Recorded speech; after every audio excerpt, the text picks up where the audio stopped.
Hello, everyone. Welcome to Lunar Rhythms with Christine Skinner.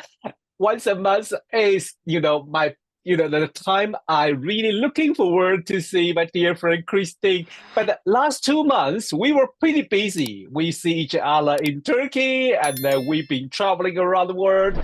Hello, Christine. How are you? Well, it's very nice being back in London, isn't it? But Istanbul was off the scale wonderful. Oh, yes. Yeah, it was tremendous. The thing is that I'm out of sync because I was away yesterday, and because I a slightly difficult day on Sunday as well. So I was thinking, what can we talk about with 19 Pisces? And then I remembered your talk. Uh-huh. Yeah. And then I thought you were on about a comet. No, yes, comet. Yes, that's it. That's it. And I thought, oh, this is great. So we can talk about books, and we can talk about Rod's book, and I can tell him where I'm stuck with my book. Now, you've never given birth, but I have, right?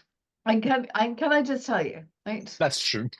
Giving birth to a book is just like giving birth. It is every bit as squeezy, horrible, painful, right? And it's really lovely once you've got the thing in your hand, because then you forget. I use the Alexandria iBase to do my research about comets, because I was going to write the foreword for your book, and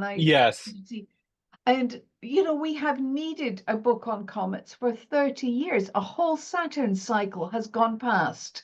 Yeah. There was some little stuff towards 1999. There was a little bit about comets, but not the kind of work that you produced. I mean, this is fantastic, Rod. It's just Thank you. It's brilliant. And do you see what happened this week as your book came out? The French president has been here, and part of the deal is that we get some of on loan. We get some of the bio tapestry complete with the comet. Oh yes. And exactly. I wonder if Rod's noticed this. There's the comet going to go into the British Museum, and there's Rod's book should be in the shop as well. Yeah, that was quite interesting because the day I received my hardproof copy was announced the news of a bio tapestry going to come to UK for first time in 900 years. Yes. I was, oh my God, that is such a sign. That is a coincidence. I mean, how mega is that? I really, really, really hope that somehow or other we can get your book into the planetarium bookshop in Greenwich. Yeah. Because it should, your book is so rich with historical bits, but also all the astronomy. Let me speak a little bit more for people who don't understand why we're talking about the biotapestry. That was because the biotapestry described the 1066, the whole situation between the Battle of Hastings, but also that year was a Halley's Comet appear in the sky. So people are related the Halley's Comet with the death of King Harold II. So that is also described on biotapestry. So that is a piece of not only historical, but also for the ancient astronomy or astrology. That is very interesting. And they are going to start to exhibition next year. So I really will welcome or encourage everyone go to see that beautiful, piece of a historical biotapestry. I went to France to see it, but they come to UK now. Some people even they come back. That is interesting. Yeah, it's very interesting. I tell you something else. I was listening to a guy on the radio talking about it coming, and it's a very big piece. It's like 73 meters or something, right? Yeah. And it only just fits on the wall that they have for it. It's just like the wall was made for the tapestry. Oh my God! Just and it's just perfect timing that it should be coming now. And it comes with the Saturn Neptune, it's just fabulous. It's just the timing is exquisite. But so too is your book. So I suppose my other question to you, and we should also talk about Bitcoin. Yeah. Yeah, if you want to, I think people would be happy to hear about that. But No, I think you were just talking about the last weekend, right? that's right. In your course. I did Is that recording still available? Yes, it is. It is available because there's been so much interest in the thing.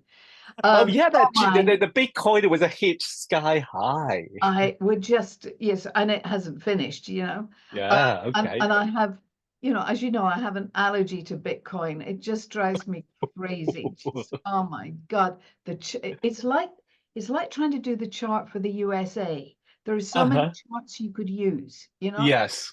There's the conference. Do you use the 3rd of January? Do you use the 9th? Do you Yes. London? Do you do Sydney? Do you do heliocentric? Do you do this? Do you do that? Yeah, yeah. So anyway, it's a bore, right? Anyway, yes, of course, Uranus went into Gemini and Bitcoin got, you know, skates on. Yeah, yeah. But I thought we should talk about it because in whichever chart you use, that first week of January 2009. Yes. We can argue about the minutes, but the fact is that Uranus is at 19 of Pisces. That's a fact. Yeah. It's also a fact that the lunar node is crossing that for the first time. Right? Because we haven't got 19 years worth of data. Right? So yeah. And this is why I have an allergy to Bitcoin, really, because it's much easier when you start working with a chart for which you've got 50, 60 years of data, right? True. Yes. A baby chart. So yes, Uranus, the node coming to its Uranus, and it is flirting with something really high. I think it'll stay up there till about the 22nd of July before it has a, you know, so it's still got further to climb. You know, and I think it's doing it this morning. So, you know, that's normal. It went slightly crazy, especially with that nodal axis. Go on is Uranus. So it's Uranus moment. So it is Uranus full of surprise, really. If we're talking about birth chart. Yes. But what's so interesting is that you shouldn't just look at Bitcoin. You should actually look at all of the others, because they're all, you know, they are all a species, if you like, and how are they all being affected? The relationship of Saturn and Uranus in any one of these charts, that's the key, because that's the blockchain combination. Definitely. What did I wrote down here? Yeah, because yes, in Bitcoin's chart, and again, it doesn't matter whether or not you want to use the 3rd or the 9th of January. Yes. Uranus natally is on the Vesta node midpoint. Okay. So of course, the node comes to it, kind of doubles the node effect, and everybody's into, let's trade it, let's push it up. Yes. Yes. Right? But you know, how long will it stay there? Really only until that node's gone past, and then the energy is gone. Yeah, that was us to pay attention about that nodal aspect, and also when node pass by, well, you know, what we can expect. Yes, what can we expect? Yeah. You know, there's this lovely lady I was talking to the other day who is quite a beginner. Yeah. And she was all full of Uranus going into Gemini, and I'm thinking, well, yeah, I mean, but that's just part of this story. You can't just have a conversation about that one bit. It's because it's trining Pluto, Saturn and Neptune are in between them. It's the whole story that matters. And just before we meet again, or rather at the full moon in August, you know, we're going to have Mars opposing the Saturn Neptune, and you know, Uranus and Pluto either side, making that kite formation. And we need something that talks about, you know, like a T-square. I mean, oh, and by the way, you have to go and have a look at astrologynewsservice.com. Oh, right? You have to do that. You were mentioned in dispatches on Sunday.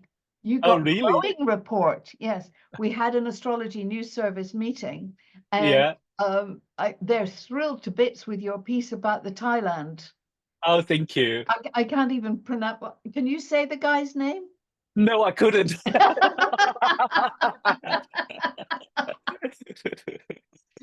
Rod's done for anybody who hasn't been there, Rod's done a terrific little piece about the changing political scene in Thailand, because of course we're also flipping fixated with America, that we forget these other countries exist, but it was brilliant. And you did it within 24 hours of the story.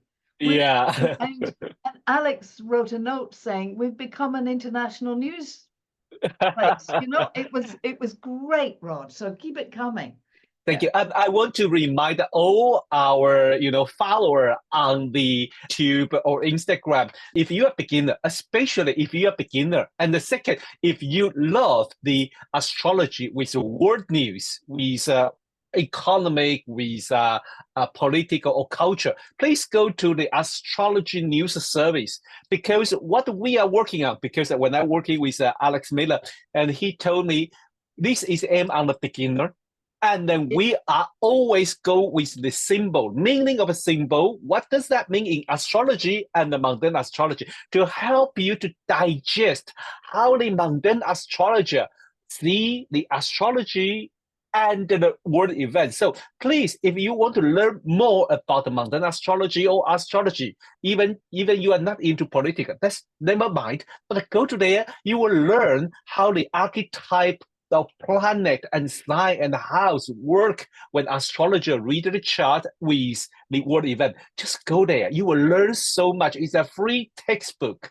It's a free textbook. And what I really love is Alex is looking after the editorial, as you know, is that most of the time, the pieces are only like 500 words. They're not long. What's your next big thing? Next big things would be, one is like a conference, and I'm going to give workshop about astronomy. So this time I'm going through the astronomy with the chart. We don't go far. We really don't go far. But how astrologer measure the sky, and why we call it 1 degree Aries, 2 degree Taurus, and what is MC different between them. So you will not so confused. And next time, also, with my expertise, I will help people to understand where to look those planets. So next time you will not point something, say, is that Venus? Or is that cloud? So I will use my expertise to help people do astronomy, astrology, and the stargazing all together. Fantastic. Absolutely fabulous. Well, my next thing is next Sunday, my geopolitical and astrofinance thing, which is on Sunday. Perfect. But we put up the new website. It went live on Sunday. That's financialuniverse.co.uk. It's had a facelift, so it's looking much better. So that's good. So that was one step forward. And I've just been asked to speak in Switzerland. That was yesterday's news, but that's on crypto. You couldn't avoid them now. Before you can say I don't care, but now it's like they are everywhere. I do care. I want more data. Yes. I want more data. That's it's just I haven't really got enough. I ran something very early this morning. I was doing some research on the difference between the lunar node can be direct or retrograde. So I was putting that in, and also the lunar apogee and perigee. It's not working across all digicurrencies, right? Mm-hmm. One or two are responding to that. Yes. More research to do. Yeah. Wow. So this Sunday on the 20th of July, the big event for the financial universe. Yes. So if you want to sign up, please go to visit Financial Universe website and sign up the course. Okay. I think Christine and Julie will look after you. Well, Julie will. Julie will look after you. I will just focus on the PowerPoint. Do you know for the crypto event there were 88 PowerPoint slides? Oh, I thought, oh my God. How could you manage that? It was a lot. So I'm next Sundays we'll be back to the usual 60, but 88 was too much. Well, okay, I should let you go back to your slides then, because in Gemini we have to talk about this month the Bitcoin went sky high, and they will be there and there will be more to come. So don't forget to go to join Christine's course, okay, on the Bitcoin or also on the financial universe. Thanks, everyone, and thank you, Christine. See you next month. Bye bye. And I've been waiting in the shadow of the sun.